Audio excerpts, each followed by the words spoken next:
오늘 저희가 출애굽을 들어갈 텐데 출애굽기 들어가기 전에 창세기를 한번 쭉 정리해 볼게요.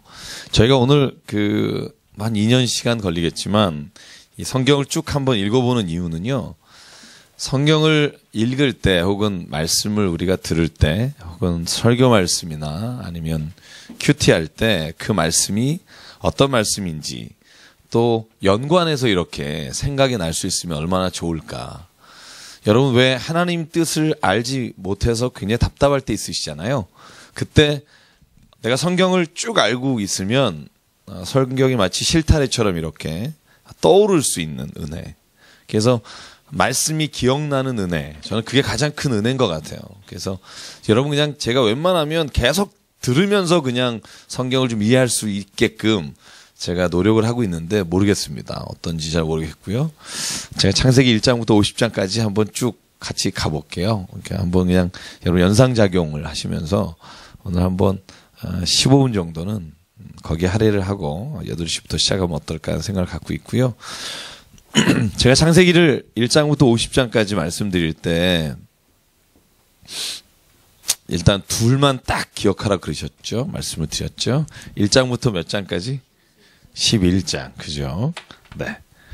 그냥 1장부터 11장까지 여기가 주로 우리가 원역사라고 말하는데 아브라함이라고 하는 구체적인 민족의 족장이 나오기 전에 하나님께서 인간을 왜 창조하셨는지 또 인간이 왜 하나님을 떠나게 되었는지 왜 하나님께서는 인간을 홍수로 심판하셨는지 또 하나님은 왜 바벨탑 사건을 통해서 사람에게 흩어지게 하셨는지 또 언어를 주셨는지 이런 4가지가 이 안에 있다고 말씀을 드렸습니다. 그래서 1장부터 11장까지를 우리가 보통 원역사라고 부른다 말씀을 드렸고 12장부터 50장까지는 여러분 그냥 딱 하나만 기억하시면 됩니다. 4사람이 나온다. 이름을 대보죠. 누구죠? 아브라함. 그 다음에 이삭. 그 다음에 야곱. 그 다음에 요셉. 제가 한번 이제 질문으로 가볼게요. 쭉 정리를 질문으로 해보겠습니다. 아브라함이 몇 장에 나오죠? 12장에 나오죠. 몇 장에 돌아가시죠? 오, 그렇게 오래 사셨어요? 그래.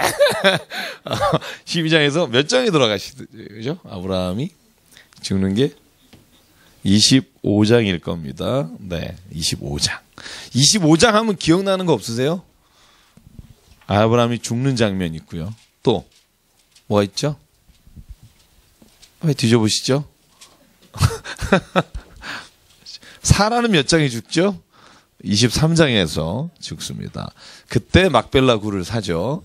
헷족속에게 은 400세켈. 그래서 막벨라 굴, 지금의 헤브론. 그죠? 마물의 나무 아래 거기도 똑같은 겁니다. 마물의 상수리도 막벨라 그 지역입니다. 그러니까 25장에 또 아브라함이 죽는 사건 뒤에 뭐가 나오죠? 그렇죠. 그래서 태어나자마자 팥죽 사건까지 나올 거예요. 그죠? 자, 이삭이 어디서 태어나죠? 이삭이 태어나는 게 어디죠? 몇 장이죠? 21장이죠. 네. 언제 돌아가시죠? 이걸 기억하시면 돼요. 여러분, 이삭은 늦게 난 자식이잖아요. 그죠? 아브라함과 사라가 나이 100세와 90세에 낳았잖아요. 그래서 이 오기야, 금이야 키운 자식이, 그죠? 하나잖아요. 그죠? 야곱은 12이나 낳았는데, 하나를 낳아서 이 34장에 디나라고 하는 여인이 나와요. 그죠? 레아의 딸이 나오고, 그 다음에 35장에 여러 명이 죽습니다. 35장 피시면 돌아가시는 분 이름이 쭉 나오는데요. 거기에 첫 번째 누가 죽죠? 35장에 라헬이 죽죠. 그죠? 아들을 낳다가 죽잖아요. 그죠? 베냐민. 그 다음에 또 여기에 맨 마지막에 보면 이삭이 죽습니다. 그죠? 그리고 제가 말씀드렸죠. 야곱과 요셉은, 야곱은 어디서 태어나죠? 그죠? 아까 같은 장에 태어나서 언제 돌아가시죠? 50장. 다 얘기하니까 하나는 맞는구나. 그죠? 50장. 그죠? 야곱과 요셉은 같은 장에 생애 마감이 나옵니다. 그래서 야곱은 죽어서 막벨라 굴로 가고 요셉은 그곳에 안창이 됩니다. 그런데 재밌는 건 뭐냐면요. 이 요셉의 시신을 여러분 출애굽기 읽어보시면 모세가 가지고 나오게 됩니다. 그죠? 궁금하죠? 그런 게 있었나 싶죠. 그죠? 출애굽할 때. 근데 거기에 보면 이렇게 돼 있어요. 성경에 창세기에는 나와 있지 않은데 요셉이 그렇게 유언한 대로 모세가 요셉의 시신을 가지고 나왔다. 굉장히 꼼꼼히 잘 읽으신 것 같습니다. 그래서 그 장절 중에 제가 보통 보면 다 외우시긴 힘들면 이렇게 50장 중에 대략적인 자기의 랜드마크만 있으시면 돼요. 예를 들면 제일 많이 아는 게 아브라함이 부르심을 받은 게 창세기 12장. 이건 뭐 여러분 외울 수 있잖아요. 그리고 나서 하나님이 아브라함과 계약을 맺으신 게 15장입니다. 그 계약은 내가 너에게 바다에 모래알같이 그죠? 이렇게 쭉 축복하겠다라는 말씀을 주셨고 또 17장의 축복을 한번 더 주시는데 거기서는 구체적으로 생육하고 번성하고 충만하라. 출애굽기 1장에 보면 이따가 저희가 보겠지만 야곱의 자식 70명이 이집트로 갔잖아요. 가서 출애굽기 1장에 보면 생육하고 번성하여 땅에 충만했더라 이 말이 나와요. 근데 문제는 그게 문제가 됐더라. 여러분, 이런 재밌는 것들 좀 읽으셨나요? 그죠? 그러니까 생육하고 번성하고 땅에 충만했는데 출애굽기에서 문제가 되는 거예요. 왜냐하면 이집트가 너무나 사람들이 많아지니까 이제 두려워지기 시작하는 겁니다. 그래서 성경에 보시면 약속하신 대로 이루시고요. 그 다음에 또 여러분이 기억하시기 좋은 장이 뭐냐면 37장. 무슨 이야기가 나오냐면 여러분 37장이 거의 중간쯤이잖아요. 거기에 요셉이 나옵니다. 요셉이 꿈을 꿔서 팔려가는 장면이 37장입니다. 그래서 37장을 기점으로 앞, 뒤로 이렇게 찾으실 수만 있으면 성경 찾을 때 요셉 이야기 뒤로 찾을 수 있으면 여러분이 하시기 굉장히 쉬울 거고요. 중간에 삽입한 게 38장입니다. 유다 이야기, 다말 이야기 우리가 뭐 꼼꼼히 살펴봤기 때문에 아시고요. 그래서 39장, 40장, 41장은 이삭이 아니라 요셉이 끌려가서 보디발의 집에서 그리고 감옥에서 그 다음에 왕의 꿈을 해몽하는 장면 나오고 42장, 43장, 44장에는 드디어 야곱의 식구들이 요셉을 방문하는 장면들이 나오고요. 마지막에 48장 에브라임과 므낫세가 축복을 받고요. 49장 12지파가 야곱의 손에 의해서 다 축복을 받고요. 50장에 이제 드디어 죽는 장면이 나옵니다. 딱 10분 했는데요. 창세기가 그러니까 그렇게 막 어렵고 많은 내용을 담고 있지 않아요. 그죠? 어렵지 않아요. 그죠?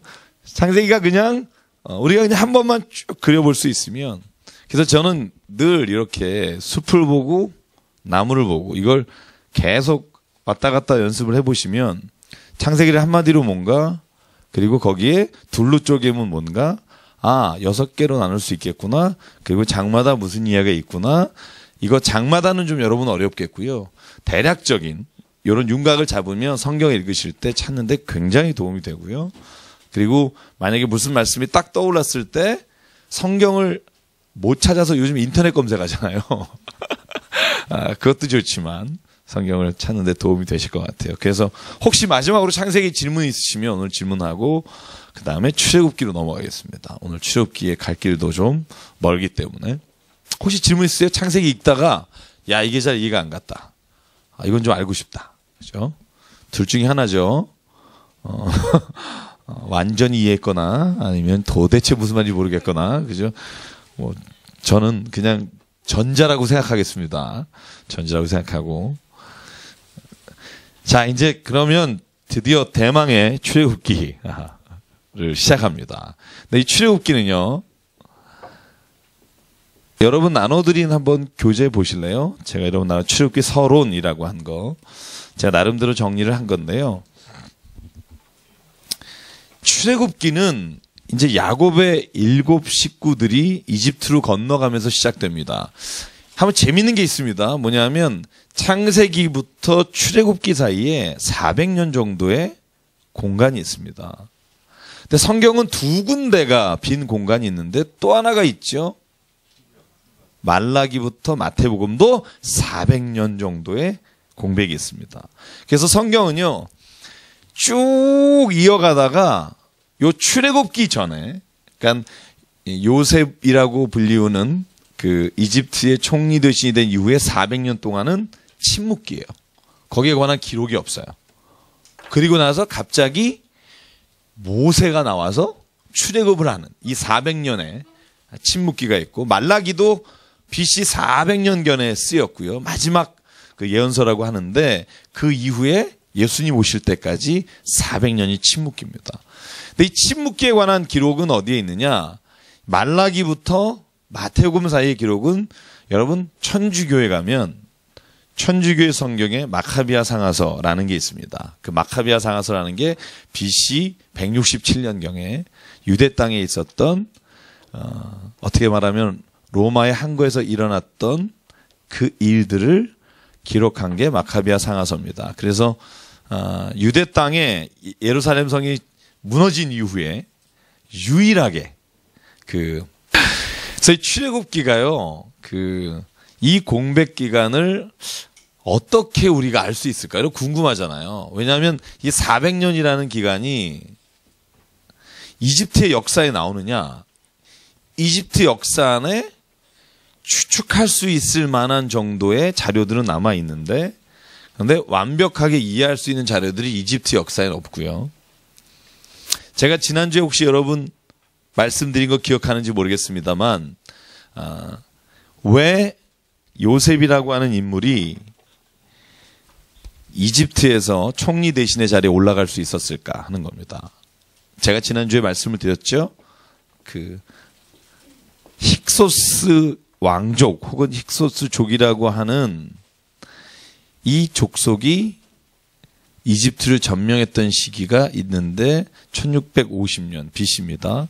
그 다음에 1575년경 요 기간을 힉소스족이 점령을 했다고 하는데요. 제가 오늘 이건 조금 아마 10분 정도는 여러분이 그냥 전체적으로 이해할 수 있는, 여러분 책을 읽어보면, 성경책 말고요, 여기에 관한 책을 읽어보면 여러분이 헷갈리는 거 있어요. 뭐냐면 출애굽기 시기에 관한 겁니다. 언제 출애굽했는가? 그때 여러분 어느 책에 보면 BC 1446년이라고 나오는 데가 있어요. 그죠? 어느 책에 보면 BC 1290년이라고 나오는 게 있어요. 왜 이렇게 다를까?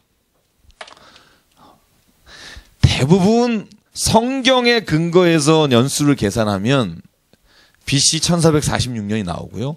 고고학적인 연구를 통해서 점검을 하면 BC 1290년이라는 숫자가 나옵니다. 이 차이가 왜 나오냐 하면, 그냥 재미로 들으십시오. 어디 가서 들을 기회가 별로 없어요. 설교할 때 제가 이건 못하잖아요. 이 차이는 힉소스 왕족 때문에 그래요. 그러니까 이집트의 역사는요, 1왕조부터 31대 왕조까지가 굉장히 긴, 그러니까 BC 3000년부터 거의 그 BC 330년경에 여러분 알렉산더 대왕이 탁 죽고 난 다음에 마케도니아, 알렉산더가 이끌어갔던 마케도니아 헬라 제국이 무너지잖아요.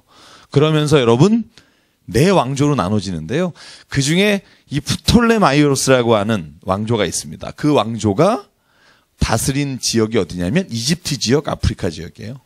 그러면 셀루커스 왕조가 다스렸던 데가 바벨로니아와 그 다음에 우리가 늘 중요하게 생각하는 유대, 팔레스틴 지역. 그러니까 이 두 왕조가 맨날 싸움을 하게 돼요. 그래서 예수님 태어날 때도 이 싸움 안에 있는데 그때 있었던 마네커라고 하는 그 역사학자가 제가 쓴 기록을 읽어드릴게요. 제가 그 마네토라고 하는 사람이 이 프톨레마이오스 왕조 때 이집트 역사를 정리한 사람입니다. 이집트에서. 그래서 이집트 왕조를 1왕조에서 31왕조까지 연구해서 한 사람인데 이 사람이 이 힉소스가 이집트 왕조를 쳐들어와서 무너뜨리잖아요. 여러분 그래서 제가 이집트 왕조의 빈 공간이 있는데 그게 언제냐면 13대 왕조부터 17대 왕조가 없어요. 기록이 없습니다. 왜냐하면 이집트는 진짜 역사를 꼼꼼히 기록하는 나라입니다. 그래서 여러분 BC 3000년부터 상형 문자, 셈족 언어를 가지고요. 이 모든 일대 왕조부터 기록이 있습니다. 근데 이 중간에 기록이 없어요. 그중에 특별히 16대, 17대 왕조에 대한 기록이 없어요. 왜냐하면 이때는 이집트의 정통 왕조가 아니라 그 힉소스라고 하는 민족이 이집트를 점령하면서부터 이 기간에 통치했기 때문에 18대 왕조는 여러분이 잘 아는 사람으로 시작합니다.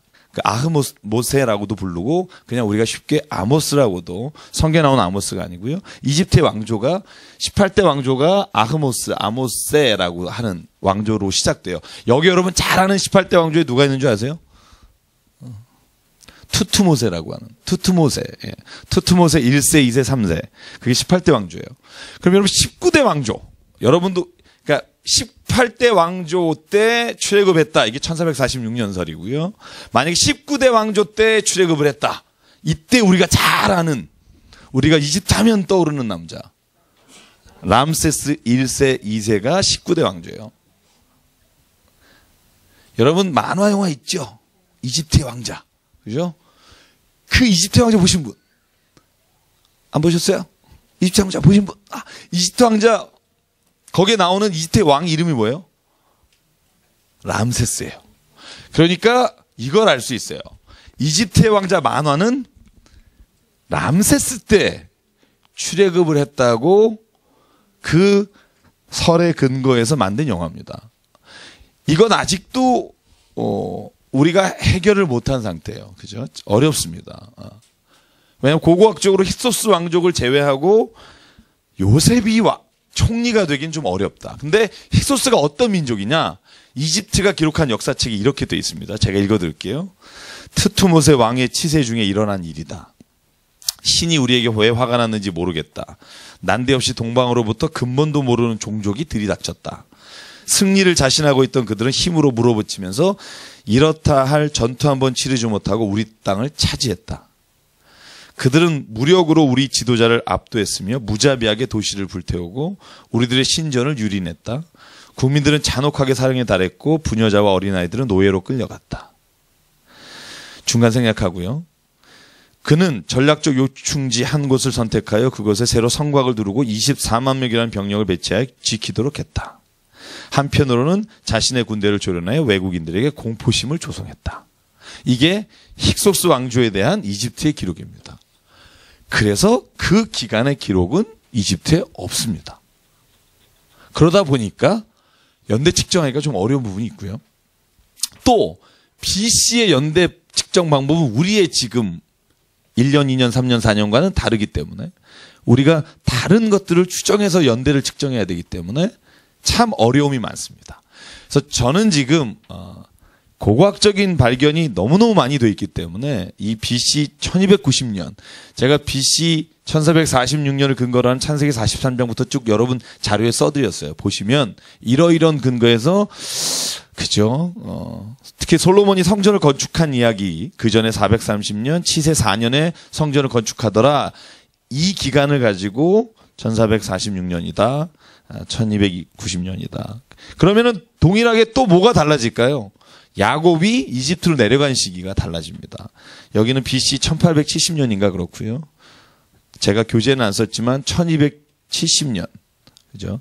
1720년. 그러니까 이게 조금씩 150년 정도 차이가 납니다. 그러니까 어쨌든 여러분 왜 이런 얘기를 드리냐면 성경은요, 정말 얼마나 많은 사람들이 이게 진짜인지 아닌지를 눈이 시퍼렇게 밝혀내려고요, 지금도 땅을 파고 있습니다. 성경에 나오는 람세스와 비돔이라는 지역이 있잖아요. 출애굽 1장에 나오는 람세스라고 하는 비돔이라고 하는 것이 국고성이라고 되어 있어요. 1장에 보면 국고성이 뭐냐면 영어로 store city예요. store city. 그러니까 뭐를 쌓아놓는 데요. 그러니까 만약에 조공을 들인 물건을 쌓아놓거나 아니면 세금을 쌓아놓거나 쌓아놓는 지역을 국고성이라고 해요. 그러니까 람세스 2세 때 이 람세스와 비돔을 건축하느냐고 특별히 유대인이라고 하는 히브리 사람이라고 하는 노예들을 채찍질하면서 건축한 게 비문에 그림으로 그려 있습니다. 컬러풀하게. 제가 가지고 있는 도서에 보면 여러분 이집트 사람은 좀 검었잖아요. 그죠? 약간 피부가 검었습니다. 보신 적 없나요? 이집트 사람? 검어요. 그 판화에 보면 검은 사람들이 조금 더 덜 검은 사람들을 채찍으로 때리고 있는 장면들이 쫙 람세스 그 지역에 성을 만드는 장면에 그림으로 쫙 나와 있어요. 왜냐하면 유대인들은 좀 덜 검해요. 이집트 사람들보다. 그래서 여러 가지 추정해서 아마 람세스 시대 때 가장 그 노예를 극심하게 부려서 성을 지었기 때문에 이 람세스, 주로 우리가 2세 때 이집트로부터 모세가 출애굽하지 않았나라고 얘기를 합니다.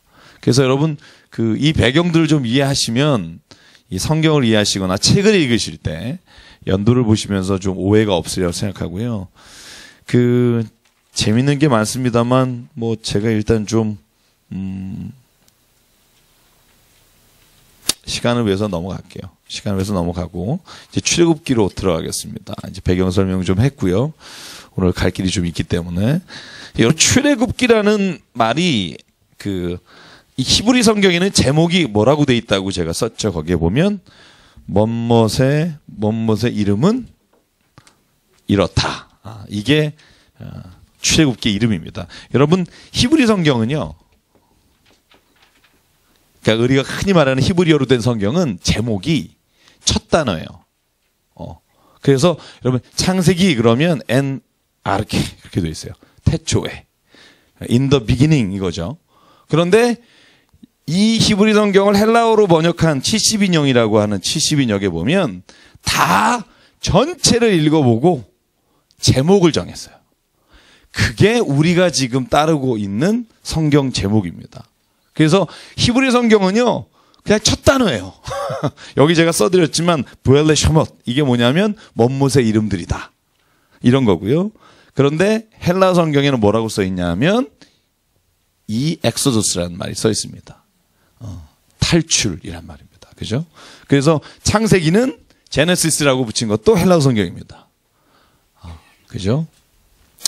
그러니까 여러분이 출애굽기 그러면 일단 헬라어 성경에 나온 제목을 우리 대부분의 성경을 따르고 있다는 걸 보시면 되고요. 히브리라는 말이 있죠. 히브리라는 말. 이거 재밌습니다. 히브리라는 말과 저번에 한번 우리 김진산 목사님이 이거 설명을 간단하게 하셨었어요. 그죠? 근데 못 들으신 분들이 있을 거고, 유다라는 말이 있고요. 그 다음에 이스라엘이라는 말이 있습니다. 이게 거의 성경에 보면 비슷하면서도 약간 다르면서도 이런 걸 느끼게 될 거예요.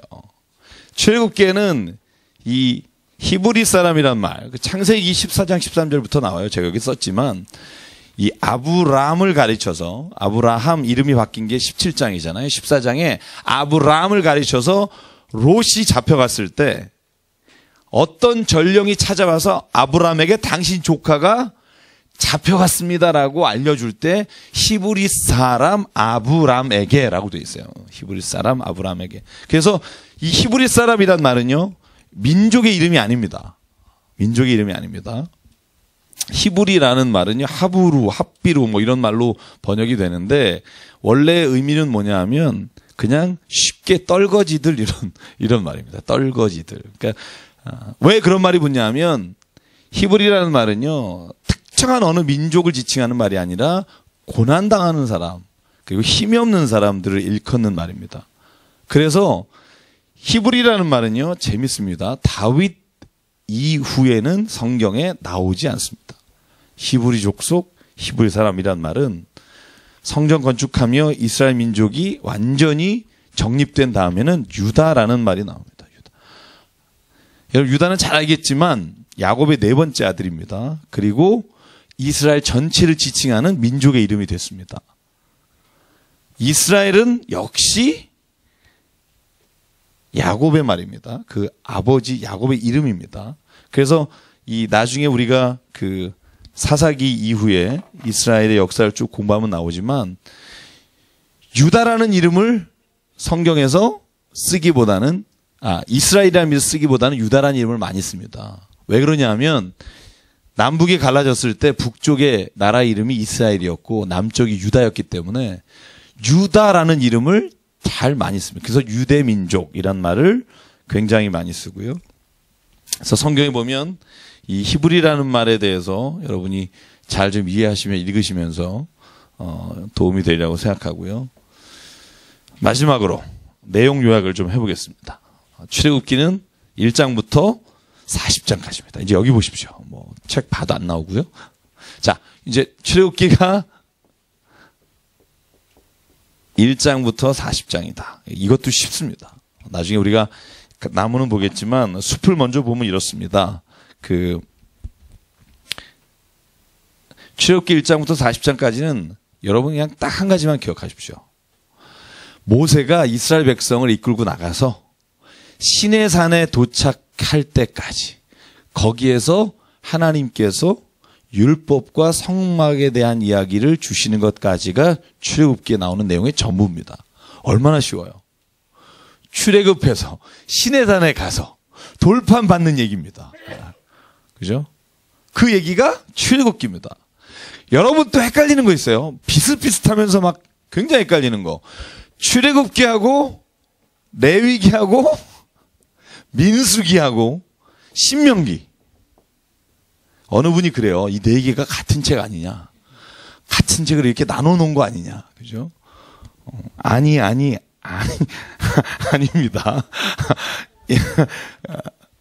간단하게 말하면 이래요. 여기는 시내산까지예요. 시내산. 그죠? 그러면 레위기는 뭐냐? 시내산에서 받은 율법에 관한, 제사에 관한 구체적인 법을 기록하고 있는 거예요. 27장에 걸쳐서. 그러니까 이 하반절에 율법을 받은 자세한 내용들을 레위기는 적는 거예요. 그러니까 레위기에는 이동이 없어요. 어디로 가고 어디로 가고 어디로 가고 이런 게 없어요. 그러면 민수기는 뭐냐? 시내산부터 가는 거예요. 무슨 말인지 아시겠죠? 민수기는 그냥 시내산부터 어디까지 가냐 하면 가나안 땅에 들어가지 못해요. 가나안 가는 여정이에요. 그래서 민수기에는 백성을 세면서 계속 여정을 하다가 여러분 민수기 13장에 보면 정탐꾼을 보냈는데 정탐꾼들 중에 10명이 그래서 40년 동안 도는 얘기예요. 이렇게 돌아버리는 얘기입니다. 가나안 땅에 못 들어가고 40년을 유린하는 얘기가 민수기예요. 그래서 목전에 가는 것까지가 민수기에 관한 겁니다. 그러면 신명기 뭐냐? 신명기는 모세가 하나님으로부터 받은 은혜와 그 계명을 가지고 자기 백성들에게 한 3편의 설교입니다. 그러니까 신명기에는 역사적인 사건이 기록된 게 아니라 역사적인 사건이 있다 해도 그건 모세가 깨닫고 말하는 역사적인 이야기들이에요. 그래서 이 신명기하고 민수기하고 읽어보면 여러분 그 은혜가 됩니다. 그래서 이렇게 기억하시면 돼요. 모세오경, 모세가 쓴 것이 이렇게 차이가 없는 것 같으면서도 있다. 그렇게 기억하시면 되고요. 그러면 출애굽기는 1장부터 40장인데 요걸 쪽 3개로 잘라보자. 그죠? 어디까지 자를까? 1장부터 4장까지 한번 자를 수 있을 거예요. 4장까지가 뭐죠? 모세를 부르시는 겁니다. 여러분 읽으셨겠지만 모세를 부르셔서 하나님께서 그 사람을 쓰시겠다 하고 모세로 하여금 가게끔 하나님 인도하시는 거고요. 4장부터 6장까지는 여기는 따로 나누진 않겠습니다만 모세가 바로에게 여러 가지 얘기를 하지만 바로가 말을 듣지 않으니까 7장부터 재앙이 시작됩니다. 그래서 7, 8, 9, 10 9가지의 재앙이 10장까지 계속되고요. 그다음에 11장, 12장이 드디어 6월절 첫 번째 장자를 죽이는 10번째 재앙이 12장까지 있습니다. 그리고 13장부터는 쭉 이동을 해서요. 14장에 홍해에 다다르게 되고요.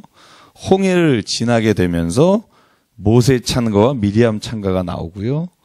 그 다음에 찬가가 다 지나서 이동한 다음에 그 19에서 24장까지가 소위 말하는 십계명과 율법에 관한 주어진 것들이 나오고요. 그죠? 그다음에 25장부터 쭉 40장까지가 성막에 관한 이야기입니다. 근데 중간에 32장, 33장, 34장은 금송아지, 그죠? 모세가 올라간 사이에 금송아지를 아론이 백성들과 함께 만진 것 때문에 모세가 성격 팍 부려서 깨서 다시 받는 장면이 삽입되고요.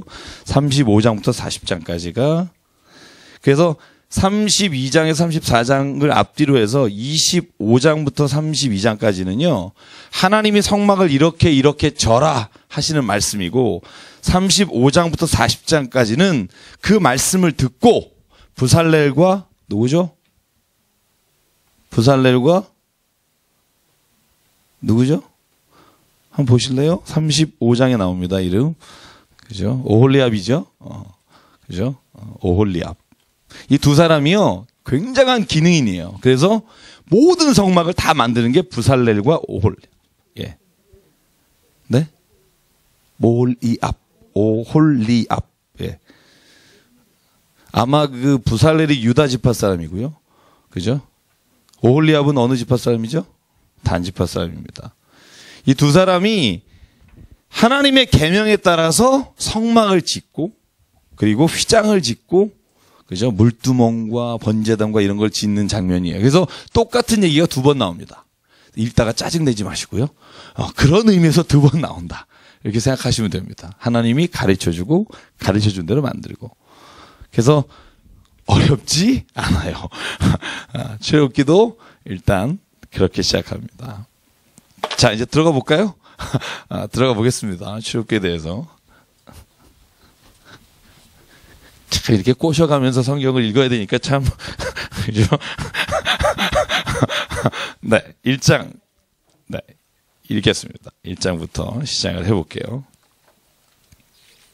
제가 여러분에게 그 요약한 것들은 여러분 참고하셔서 집에서 보시고요. 자, 이제 1장 1절부터 한번 나가보겠습니다. 굉장히 4장까지만 해도 오늘 4장 이상은 어려울까 않을까 싶은데 질문이 많아요. 읽으시면서 아마 질문이 많았을 겁니다. 제가 여러분하고 한번 그 질문거리를 같이 얘기해 볼게요. 자, 야곱과 함께한 이스라엘의 아들들 이름이 나오죠. 자, 우리 복습하면서 2절부터 7절까지 읽을게요. 시작. 르벤과 시몬과 레위와 유다와 이사갈과 스불론과 베냐민과 단과 납달리와 갓과 아세리요. 야곱의 허리에서 나온 사람이 모두 70이요. 요셉은 애굽에 있었더라. 요셉과 그의 모든 형제와 그 시대의 사람은 다 죽었고 이스라엘 자손은 생육하고 불어나 번성하고 매우 강하여 온 땅에 가득하게 되었더라. 아멘. 이게 문제가 되는 거죠. 그러니까 여러분 땅에 충만하고 번성하고 이게 항상 좋은 것만은 아닐 수 있다라는 생각을 해봅니다. 제가 늘 그러잖아요. 설교 말씀드릴 때 돈이 있을 때 유혹이 더 많다. 죄를 지을 기회가 더 많다. 저는 그건 참 많은 것 같아요. 맞는 말인 것 같아요. 그렇다고 뭐 돈이 없는 사람은 죄를 안 짓냐 이런 말이 아니라 죄를 지을 기회가 조금 더 많아지는 것 같다. 누가 저에게 이런 얘기가 물어봐요. 돈이 많았던 적 있으시냐고. 별로 없어요. 제가 그냥 그 안에서도 좀 있을 때 그렇다 이런 얘기지 뭐. 그렇죠. 오늘 보면 사람의 이름 12명의 아들의 이름을 적은 순서가 창세기하고 달라요. 눈치채셨나요? 뭐가 다를까요?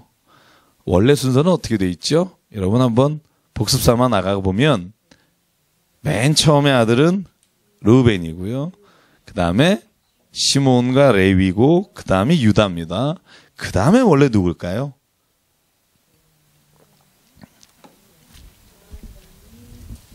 단과 납달리입니다. 왜냐하면 빌하가 난, 그러니까 그죠? 빌하가 난 두 아들입니다. 왜냐하면 라헬이 낳지 못했기 때문에. 그 다음에 실바가 난 아들이 둘입니다. 갓과 아셀입니다. 그 다음에 여러분 합한 채를 먹고 나서 힘내고 레아가 아들을 둘을 또 낳아요. 이사야가 스불론입니다. 네. 힘내서 난 마지막 아들. 그리고 나서 라헬이 난 아들이 요셉과 베냐민입니다. 근데 여기 요셉의 이름이 빠졌죠. 왜냐하면 밑에 요셉은 애굽에 있었더라 했기 때문에.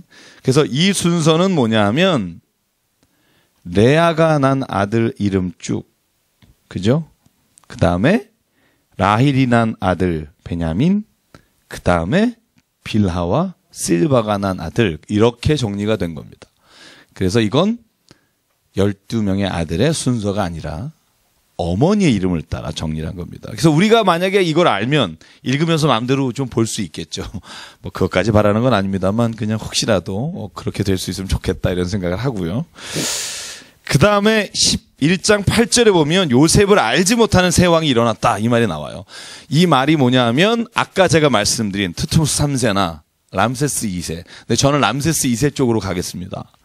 제가 고고학이나 지금 읽고 있는 책들을 보면 대부분이 람세스 2세. 그리고 우리가 또 람세스 2세 너무 좋아하잖아요. 람세스 2세 유물전 가면 람세스 2세는요 역사를 읽어보면 자기를 과시하는 걸 너무 좋아해서요.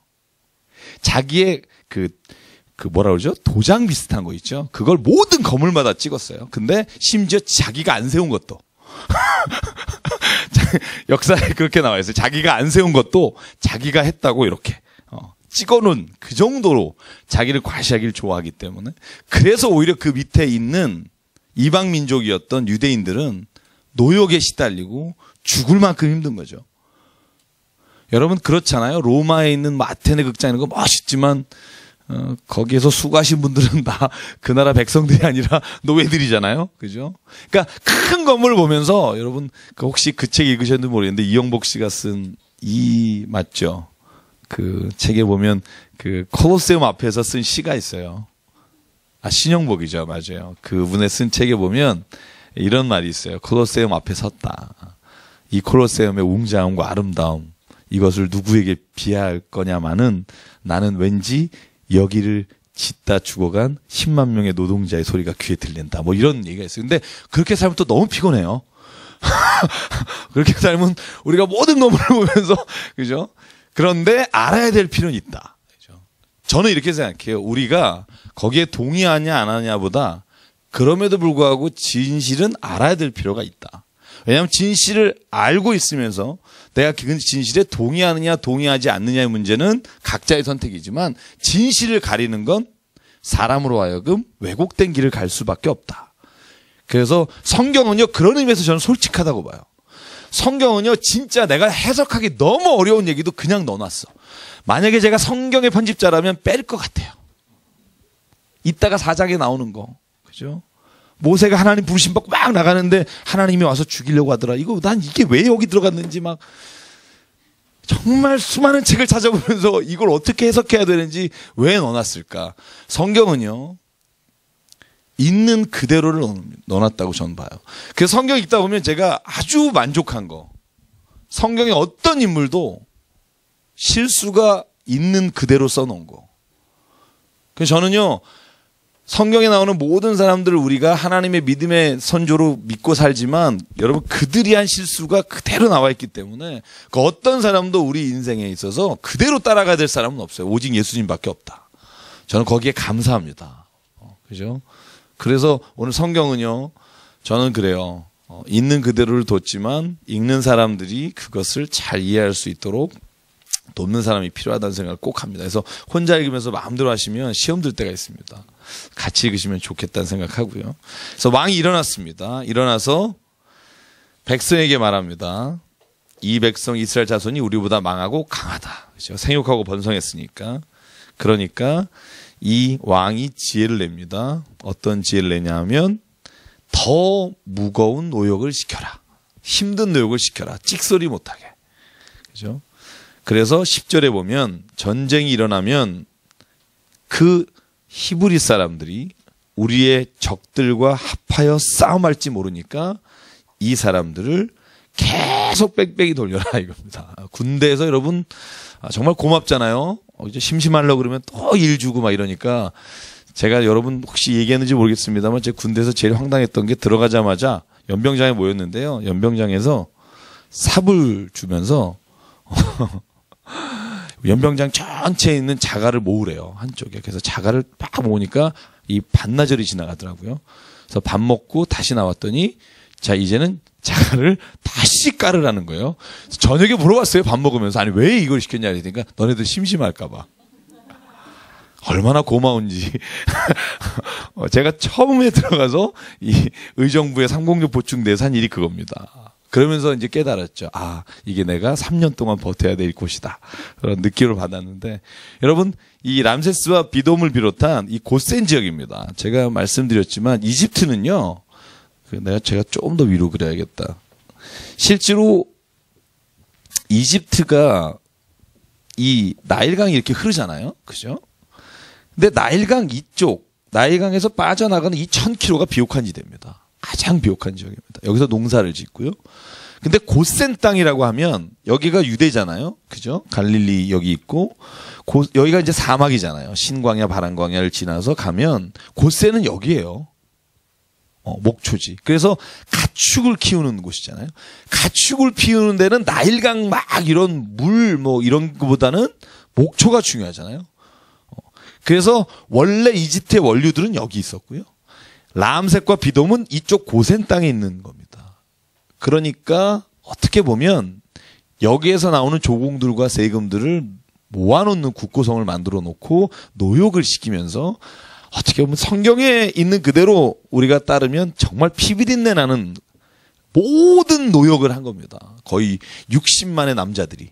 그죠? 출애굽할 때 60만의 남자였으니까 이 사람들이 여기서 고생하고 하나님 앞에 울부짖는 게 성경에 보면 내가 보았다, 들었다, 그리고 내가 알았다. 그죠? 성경에 이렇게 나와 있습니다. 오늘 보면 산모를 통해서요, 산파들을 통해서 이 이스라엘 사람들, 히브리 사람들을 죽이라고 명령을 내립니다. 그런데 고맙게도 이 아주머니 두 분이 계세요. 십부라와 부하.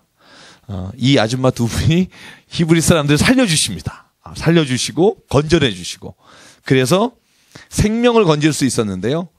이 모세라고 하는 사람이 태어나서 3개월을 버팁니다. 죽지 않고. 근데 3개월 뒤에 여기 넘어가 보시면 3개월 뒤에 2장 2절입니다. 그가 이제는 발각되지 않을 수가 없습니다. 왜냐하면 울음소리가 커지잖아요. 3개월 정도 지나면. 그러니까 더 이상 모세를 숨겨 키울 수 없으니까 갈대상자에 나일강에 띄우게 되는 겁니다. 근데 여러분 제가 그냥 하나를 이해를 돕기 위해서 이 비돔과 람셋이 얼마나 풍요로웠나. 그러니까는 히브리 사람들에게 풍요로운 게 아니라 그 당시에 이집트 사람들에게는 얼마나 풍요로운 곳이었는지를 편지가 있어요. 그러니까 젊은 학생이 선생님에게 쓴 상형문자의 편지를 해독한 문서가 있는데요. 왜 이걸 제가 읽어드리냐면 이렇게 히브리 사람들, 이스라엘 사람들에게 비극적인 장소인데 거기는 이집트 사람들은 천국이에요. 제가 무슨 말인지 알겠죠. 이 두 개가 굉장히 드라마틱하게 차이가 나면서 그런데 출애굽해서 갈 때마다 고난이 오잖아요. 그죠? 먹을 게 떨어지거나 물이 없거나 이럴 때마다 원망할 때 하는 말이 뭐예요? 거기에는 고기도 있었는데 우리를 왜 죽이려고 데려왔냐. 그죠? 그 말을 이해할 수 있는 편지의 내용이 있어요. 제가 읽어드릴게요. 학생 이름은요 파이베스라는 학생이고요. 선생님은 아멘 엠 오펫이라는 선생님이래요. 야, 이런 걸 다 번역했으니 참. 여기에 이렇게 나옵니다. 선생님, 람세스는 대단한 곳입니다. 테베를 건설하신 이게 뭐냐면 람세스죠. 깨서 똑같은 계획으로 세운 도시인데 이렇게 아름다울 수가 없습니다. 이곳에서의 생활은 정말 멋집니다. 이곳 사람들의 식탁은 주변 시골에서 올라오는 신선한 식품들과 고기로 가득합니다. 연못마다 물고기가 놀고 호수에는 새들이 얼마나 많은지, 초원은 푸른 초목으로 뒤덮여 있고 가지런히 경작된 들판에는 과일이 정말 꿀맛입니다. 하늘에 닿을 듯 높이 솟아오른 창고들은 보리와 옥수수로 꽉 채워져 있고 조미료로 쓰이는 골파와 양파도 풍부하고 과수원은 석류, 사과, 올리브, 무화과 나무로 가득합니다. 제가 중간 생략합니다. 중간 생략하고 이것은 신선한 식품과 고기가 매일 풍족하게 공급됩니다. 나일강의 지류에서는 소금과 초석이 생산되고 부지런히 강을 통해 이곳으로 옵니다. 그리고 마지막, 평범하기만 한 사람들이 대단한 사람이 되는 곳입니다. 이리 오십시오. 오셔서 같이 하늘나라의 축제와 계절의 시작을 축복하십시다. 이게 그 당시 쓰인 편지입니다. 그러니까 그곳이 이 노예 생활을 하지만 먹을 것은 주어진 곳이다라는 걸 알 수 있고요. 그러니까 오히려 그곳에 있을 때 비참함은 심하지만 떠났을 때는 여러분 좋은 것만 기억나잖아요. 여러분 추억이라는 게 뭐예요? 여러분 저는 이 추억이라는 단어 참 좋아하면서도 싫어하는데, 추억이란 건 10년 전의 추억은 이상하게 시간이 다 지나고 나면 좋은 기억이 많이 남아요. 여러분 그러니까 사는 거예요. 여러분이 살아가고 있는 옆에 있는 그분들의 나쁜 기억이 떠오르면 못 살아요. 그래도 괜찮았어 라는 생각이 떠오르니까 그래서 사는 겁니다. 여러분 혹시 제가 어제 책 하나 읽고 있어요. 조정민 씨라고 MBC 앵커 하시다가 목사님 되신 분이 쓴 그 책에 보면 어느 아프리카 민족에게 그런 체벌이 있대요. 어느 아이가 뭘 잘못하고 나오면 모든 가족이랑 친지가 모여서 그 아이를 가운데 세워놓고요. 그러니까 마치 북한의 인민재판처럼 세워놓고 이 아이에 대한 좋은 추억을 한 가지씩 얘기하는 거예요. 뭐를 잘못하고 문제를 일으켰을 때 가운데 세워놓고, 예를 들어서 저라면 기철아, 너 참 2년 전에 너가 참 내가 먹을 게 없고 힘들 때 참 이렇게 해줘서 내가 얼마나 고마웠는지 몰라. 난 그때를 기억한다. 그럼 옆에 있는 사람이, 야 기철아, 참 내가 언제였지? 그때 이런 걸 기억한다. 쭉 돌아가면서 얘기하면서 이런 걸 떠올리게 한답니다. 내가 참 착했던 적이 있었구나. 그게 그 아이의 체벌이라는 거예요. 지금 자기가 한 것을 스스로 돌아보게 하는. 조정민 씨의 글에 왜 트위터에 썼던 글들 모아놓은 책이 있어요. 너무 좋더라고요. 저 지금 어제 사가지고 오늘 반 읽었는데요. 그 글이 참 예쁜 글이 많더라고요. 제가 아까 새벽에 가서 어디 설교할 때 그 얘기 했는데, 20세 때는 나라를 바꾸려고, 세상을 바꾸려고 돌을 들었고, 30세 때는 부인을 바꾸려고 눈초리를 들었고, 40세 때는 애를 바꾸려고 매를 들었는데, 쉰이 되어서야 이제 나를 바꾸려고 내려놓습니다. 이런 글이 거기에 있고요. 굉장히 은혜 받았는데, 제가 그래서 이 람셋과 비돔을 어느 정도 부경한 곳인가 한번 여러분에게 알려드린 건, 앞으로 왜 이스라엘 사람들이 힘들 때마다 이집트는 괜찮았는데 라고 푸념 섞인 얘기를 하는지를 알려드렸고요. 그 다음에 2장 계속 가볼게요. 2장에 보면, 여러분 이야기 너무 잘 아니까 그냥 빨리 넘어갈게요. 그래서 여러분 모세가 갈대 상자를 타고 쭉 나이간을 가다가, 참 하나님의 은혜죠. 공주가 목욕을 하다가 발견합니다. 그러니까 이 모세의 갈대 상자를 그냥 둔 게 아니라 누이가 계속 따라가죠. 누이의 이름이 누구죠? 미리암입니다. 나중에 15장에 미리암 창가가 나오죠. 미리암이 쭉 따라갑니다. 그리고 나서 거기에 공주의 시녀들이 모세를 올리고 나니까, 모세가 건져냈다라는 뜻이잖아요. 그러니까 그때 내가 젖이 나오는 유모를 소개하겠습니다 하고 어머니를 소개하는데, 어머니 이름이 여긴 안 나오지만 뒤에 온 요게벳입니다. 그래서 어머니를 소개해줘서 어머니 밑에서 자란 거죠. 그죠?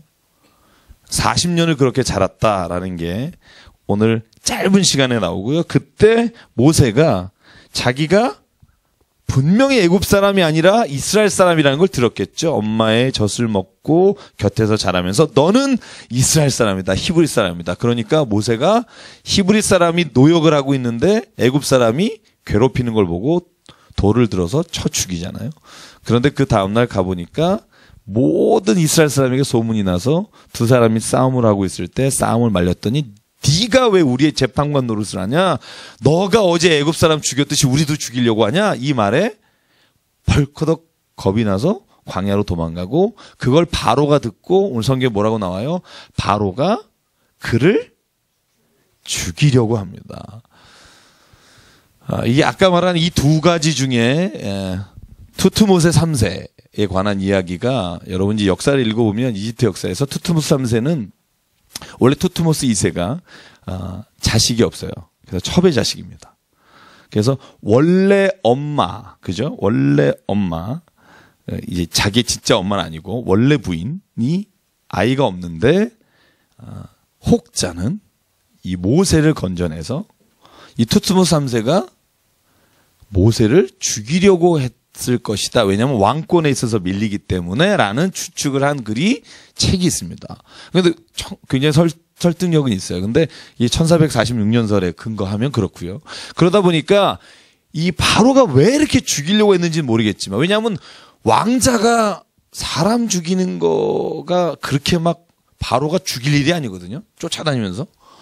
근데 피해서 광야로 도망가서 40년을 있었던 건 뭔가 좀 다른 이유가 있지 않나라는 생각을 하게 되는데 어쨌든 모세가 도망자로 갑니다. 그런데 제가 여기에서 오늘 화이트데이에 오신 청년들에게 선물을 합니다. 오늘 또 모세가 여자를 만나는 곳이 우물입니다. 물 좋은 데 가십시오. 모든 성경에 나오는 사람들은 우물에서 만났습니다. 리브가, 라헬 다 우물에서 만났습니다. 물 좋은 교회 오셔서 축하합니다. 그래서 오늘 보면 거기 제사장이 있는데 여러분 이건 하나 거긴 루엘이라고 나오죠. 그죠? 이름이? 그렇죠? 근데 원래 우리는 누구라고 알고 있어요? 모세의 장인을 이드로로 알죠. 그 다음에 호밥이라는 이름도 중간에 나옵니다만 그건 오타라고 우리가 보고 있고요. 어쨌든 이 루엘과 이드로는 같은 이름으로 사용됩니다. 그래서 제사장이 루엘에게 몇 명의 딸이 있었다? 7명의 딸이 있었습니다. 그 중에 여러분 모세가 약 먹을 거 다 물 챙겨주니까 아빠에게 자랑하니까 딸 하나가 십보라라는 딸을 사위에게 줍니다. 우물에서 만난 남자에게. 딸을 넘겨주고 같이 삽니다. 근데 제가 이게 정확한 건지 모르겠습니다만 제가 본 주석서에 의하면 이 루엘이라는 이름은 평소에 그가 사용하는 이름이고 이드로라는 이름은 제사장 직분을 수행할 때 갖는 이름일 것이다. 그래서 항상 그런 두 가지 이름이 공통으로 쓰였을 것이다라고 주석을 하는데 전 굉장히 동의하는 입장입니다. 그래서 성경을 읽다가 이름이 다르다. 이름이 이게 두 개인 사람이 성경에 보면 바울과 사울도 그렇죠. 그죠? 로마서에 보면 헬라어 이름이냐 어느 이름에 따라 다르지만 그렇게 났고요. 그래서 십보라의 그 모세와 십보라 사이에서 아들 낳습니다. 이름이 뭐냐면 게르솜. 이 게르솜이라는 뜻이 그죠. 이방이라는 뜻도 있고 도피처라는 뜻도 있고 여러 가지 뜻이 있는데 나그네가 되었다라는 뜻으로 그죠 태어납니다. 그런데 이제 2장 23절 24절에 팁이 있죠. 뭐냐면 하나님이 고통의 소리를 들으시고 누구를 기억해요? 아브라함과 이삭과 야곱에게 세운 뭘 기억해요? 언약을 기억했다. 저는 이게 굉장히 오늘 드리고 싶은 말씀의 하이라이트입니다. 그죠? 참 저는 이 부분이 굉장히 저도 지금 질문을 던지면서 굉장히 은혜가 되면서 하는 막 두 가지가 교차하는데요. 뭐냐면 하나님이 모세 시대에 이스라엘 백성이 에집트에서 고통 가운데 막 부르짖는 소리를 들으셨고 보셨고 아셨는데 그들을 건져내시기로 결정하신 게 뭐냐면 아브라함과 이삭과 야곱과 약속한 언약을 기억하셨더라. 전 이 말이 무슨 말일까? 여러분 무슨 말인 것 같습니까?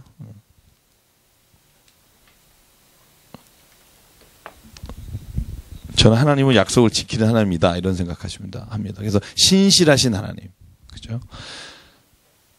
저는 이 말씀을 왜 기억하냐면 제가 제 인생을 돌아보면 뭐 아주 오래 산 건 아닙니다. 뭐 여기 사신 분 죄송한데 하나님 앞에 내가 약속하고 서약했던 것 혹은 하나님께서 내게 마음속에 주셨던 약속이나 응답이 시간을 돌이켜보면 하나님께서 그 모든 것을 인도하시고 계시는 것을 저는 확 깨달을 때가 있습니다. 그러니까 오랜 시간 동안 내가 멈춘 적은 있고 뭔가 내가 중단한 적은 있어도 결국 이렇게 한 시점을 뒤돌아서 딱 보니까 하나님은 진짜 내게 약속하셨던 것들을 내가 하나님 안에 있지 않아서 지키지 못한 것은 있었어도 하나님은 그 길을 늘 인도하셨구나. 내가 그 길에 원치 않아서 도망간 적은 있었어도 하나님은 늘 이 언약을 기억하고 계셨다는 것을 깨달을 때가 참 많습니다. 그래서 저는 이 아브라함하고요, 제가 아까 여러분에게 일부러 말씀드린 게 그거예요. 아브라함하고 언제 약속했느냐? 12장, 15장, 17장 3번 약속하셨고요. 이삭에게도 약속하셨고요. 야곱에게도 약속하셨습니다. 야곱하고는 2번 약속하죠. 28장, 32장. 뭘 약속해요? 아브라함과 똑같은 것을 야곱에게 약속하십니다. 생육하고 번성하고 땅에 충만하라. 오늘 나온 것처럼 그 약속도 하시고, 그리고 반드시 내가 너희 자손을 통해 하나님의 이 길을 인도하시겠다. 내가 너와 함께 하겠다는 약속을 하셨고요. 그래서 여러분 여기에 계신 모든 분도 저는 하나님과 내가 하나님 안에서 맺은 약속이 있다면 반드시 이루실 줄 믿고 나가기를 원합니다. 그러면 저는 반드시 하나님이 내가 다른 길로 가지 않으면 약속하신 그 일을 이루시는 분이라는 사실을 확신합니다. 그게 어떤 일이든 내가 그 길이 과연 될까? 이건 나의 생각이고 전 하나님이 내게 주신 마음들은 다 이루어주신 것 같아요. 다 이루어주신 것 같아요. 제가 구체적인 얘기는 안 하겠습니다. 요즘도 느끼는 게 있는데 자랑이라 그럴까 봐. 궁금한 채로 집에 돌아가셔서 다음 주에 뵙을게요. 3장에 보면 3장에 조금만 더 할게요. 오늘 3장에 보면 드디어 모세를 부르시는 장면이 나와요. 그죠? 여기가 이제 여러분 호렙산입니다. 그죠?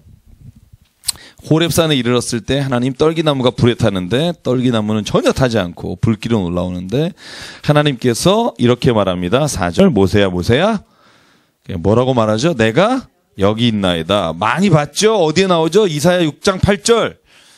내가 여기 있나이다. 근데 그 다음 말이 없어요. 이사야는 뭐라 그러죠? 나를 보내소서. 여러분 성경 아시죠? 네, 그죠? 이사야 말합니다. 누가 나를 위해 갈고 그때 이사야가 말하기를 내가 여기 있나야 나를 보내소서. 이게 이사야의 말이고 모세는 그냥 나는 여기 있습니다. 보내소서라는 얘기를 안 해요. 그러니까 끈질기게 하나님하고 둘이 싸움이 시작됩니다. 그죠? 보내소서를 안 하니까 이게 왜 안 하지? 그리고서는 하나님이 이제 계속 꼬시는 장면이 나옵니다. 여러분 이사야 같은 사람이 되길 원하십니까? 모세 같은 사람이 되길 원하십니까? 어차피 갑니다. 제가 성경 보니까 어차피 가요. 갈 사람은 가니까 편하게 가십시오. 이렇게 나중에 써놓고 민망하게 가지 마시고 얼마나 모세가 다음에 봤을 민망했을까. 그죠? 저 말 못하는데요. 하나님이 누군지 모르는데요. 애들이 하나님 봤냐고 물어보면 뭐라 그러죠? 이게 계속 자기가 생각해도 민망한 얘기를, 그죠? 4번이나 반복하는 거 보시죠. 그죠? 자, 3장 7절에 또 나옵니다. 보고, 듣고, 알았다. 저는 이 말씀을 읽으면서 그런 생각을 했어요. 여러분 성경을 읽을 때 저는 그런 생각해요. 단지 3000년 전에 주신 그 사람에게 주신 모세에게 주신 말씀이 아니라 오늘 나에게 주신 말씀이라고 믿으면 하나님은 오늘 우리를 보고 우리의 이야기 기도를 듣고 우리를 알고 계십니다. 그죠? 시편의 기자의 말이 그거잖아요. 그분은 나의 앉고 서심을 아시며 내가 걸어가고 멈추는 것을 아시며 내가 어디에 있든지 하나님은 아십니다. 여러분 이걸 믿으면 우리의 삶에 있어서 두려울 게 없고요. 또 최선을 다하지 않을 수 없고 그래서 오늘도 우리의 삶에서 그렇게 하나님이 함께 하시고요. 그래서 하나님께서 가라. 그죠? 3장 10절입니다. 같이 읽을게요. 10절, 11절. 12절까지 시작. 이제 내가 너를 바로에게 보내어 너에게 내 백성 이스라엘 자손을 애굽에서 인도하여 내게 하리라. 모세가 하나님께 아뢰되 내가 누구이기에 바로에게 가며 이스라엘 자손을 애굽에서 인도하여 내리이까? 하나님이 이르시되 내가 반드시 너와 함께 있으리라. 내가 그 백성을 애굽에서 인도하여 낸 후에 너희가 이 산에서 하나님을 섬기리니 이것이 내가 너를 보낸 증거니라. 아멘. 참 이 음성을 듣기를 원합니다. 그죠? 너는 내 것이다. 내가 너와 반드시 함께 하겠다. 근데도 모세는 의심합니다. 그래서 13절에 묻습니다. 사람들이 나한테 당신 이름이 뭐냐고 물으면 뭐라고 말합니까? 그렇죠? 그 이전에는 하나님의 이름이 다 엘입니다. 엘. 그죠? 엘이라는 이름. 그래서 르엘, 아까 그 장인 이름 르엘, 그러면 엘을 섬기는 자 이런 말이에요. 그러니까 엘. 그러니까 그런데 오늘 다른 이름을 주세요. 그죠? 그 이름이 우리가 잘 아는 3장 14절이 뭐죠? 이게 야훼라는 말입니다. 그죠? 대문자로 써야 되는데 제가 그냥 소문자로 썼습니다. 그죠? 야훼. 그래서 성경에 그 히브리어에 보면 이렇게 되어 있어요. 야훼, 아쉐르, 야훼. 그죠? 그게 뭐냐면 나는 나다 이거예요. 야훼, 야훼, 아쉐르, 야훼. 그래서 이름이 뭡니까? 나다 이겁니다. 제가 저번에도 얘기했죠. 하나님은 별로 타협할 생각이 없어요. 당신이 누구십니까? 그럼 나다.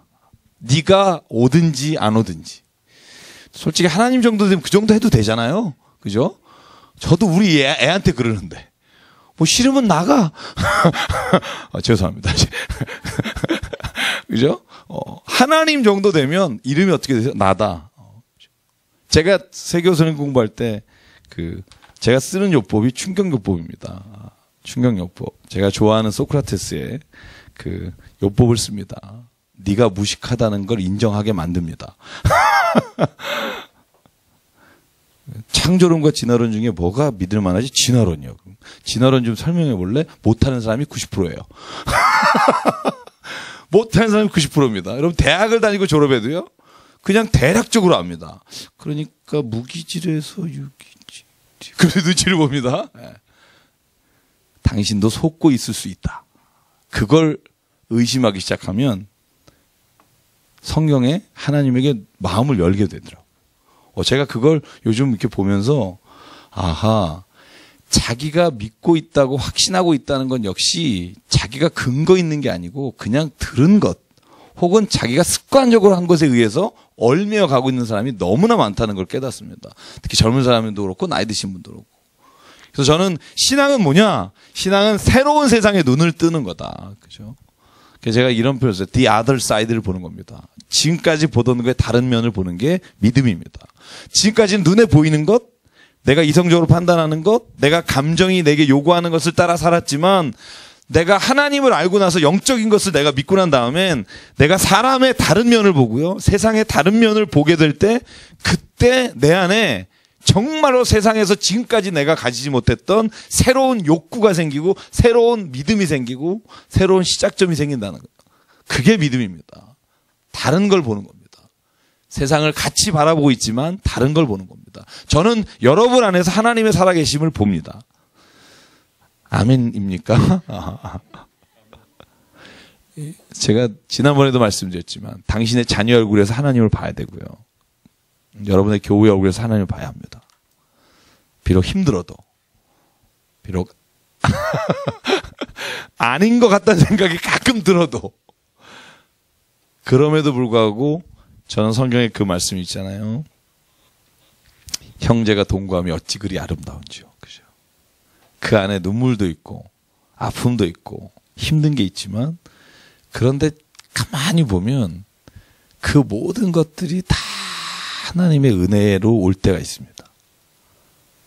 저는 그게 진짜 하나님 안에서 주신 축복인 것 같아요. 인생이 편하고 좋고 행복하기만 하기를 바라죠. 그런데 그렇게 사는 게 진짜 인생에 있어서 참 맛을 보고 사는 걸까? 아닌 것 같다는 생각이 들어요. 우리가 스스로 힘들어지기도 하고 남을 위해서 희생하기도 할 때 그때 진짜 가치 있는 것을 깨닫게 되는 것 같아요. 내가 지금까지 못 봤던 걸 보는 것 같아요. 그래서 저는 오늘 하나님께서 주신 이름, 나는 스스로 있는 자다. 이 말은 하나님은 그냥 너희가 믿기를 바라지 내가 너희한테 설명할 게 별로 없다, 이런 말씀으로 드립니다. 설명해도 못 알아들을 거다, 이런 말인 것 같고요. 3장 20절에 하나님께서 미리 말합니다. 바로는 너를 받아들이지 않을 거다. 그러니까 20절 같이 읽죠. 시작.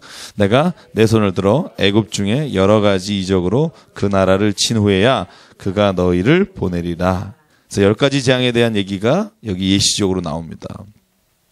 하나님은 파라오의 마음을 아셨다는 거죠. 그가 이렇게 하실 거라는 것. 4장 1절 보죠. 자, 5분만 딱 더 할게요. 모세가 말합니다. 그들이 날 믿지 않습니다. 내 말을 듣지 않으면 어떡하죠? 그러니까 지팡이를 던져라. 그러니까 뱀이 되고 꼬리를 잡아라. 지팡이 되고요. 손을 넣어봐라. 문둥병에 걸렸다가 빼니까 문둥병이 났습니다. 그리고 나서도 하나님 앞에 10절 같이 읽을까요? 시작. 모세가 여호와께 아뢰되 오 주여 나는 본래 말을 잘하지 못하는 자니이다. 주께서 주의 종에게 명령하신 후에도 역시 그러하니 나는 입이 뻣뻣하고 혀가 둔한 자이니라. 11절 여호와께서 그에게 이르시되 누가 사람의 입을 지었느냐? 누가 말 못하는 자나 못 듣는 자나 눈박 자나 맹인이 되게 하였느냐? 나 여호와가 아니냐? 가라, 내가 네 입에 할 말을 주겠다. 그래도 버팁니다. 13절 읽죠. 시작. 모세가 이르되 오 주여 보낼 만한 자를 보내소서. 야 가지마 가지마. 저 같으면 가지마 막 이런. 참 성격 좋으신 하나님, 그죠? 참. 근데 이렇게 저를 기다리셨고 여러분을 기다리신다라고 생각하면 그 기다림이 은혜가 됩니다. 그죠? 그러니까 결국 마지막에 형 아론이 있지 않냐. 여러분 잘 보십시오. 형 아론은 지금 모세와 같이 있습니까? 아니에요. 아론은 어디 있어요? 어디 있어요? 고센 땅이나 이집트에 있어요. 나중에 마중하러 나와요. 아론이 모세가 이집트로 갈 때 성경에 보면 아론이 마중하러 나와서 모세를 맞이합니다. 그러니까 40년을 못 봤을 확률도 있다. 뭐죠? 중간에 뭐 간접 접선을 해서 광야에서 만났을지 모르지만 성경을 보면 40살에 헤어져서 40년을 못 보고 다시 하나님의 부르심을 받아 아론을 만나게 될 겁니다. 그러니까 모세의 머리에는 아론이 없죠. 40년 전에 헤어진 형을 어떻게 내가, 그죠? 그런데 오늘 성경에 보면 참 희한해요. 하나님은 아론을 준비시키셨다는 거예요. 그리고 아론이 모세를 맞이하러 올 때 이렇게 성경이 말합니다. 하나님께서 아론에게 모세를 나가 맞이하게 하셨다.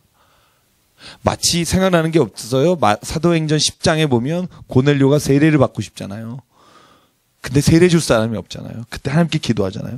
그랬더니 하나님이 뭐라 그래요? 요빠에 지금 베드로라고 하는 사람이 있는데 네 종을 보내라.